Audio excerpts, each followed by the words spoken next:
Aksi seorang pria yang mencuri handphone milik jemaah masjid terekam kamera CCTV.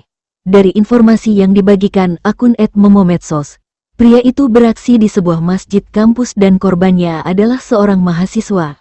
Kejadian pencurian tersebut selepas salat zuhur, sekitar pukul 12.30 waktu Indonesia Barat, Kamis, tanggal 28 Maret tahun 2024.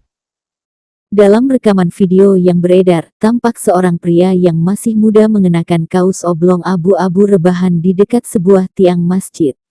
Di samping pria ini ada tas ransel hitam miliknya. Sementara di posisi lainnya terlihat juga seseorang yang diketahui merupakan mahasiswa sedang rebahan, tampaknya tengah tertidur.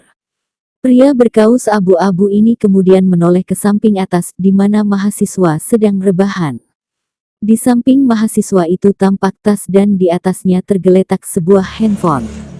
Mengetahui si mahasiswa tertidur lelap, pria berkaus abu-abu itu kemudian mengambil HP dengan cepat.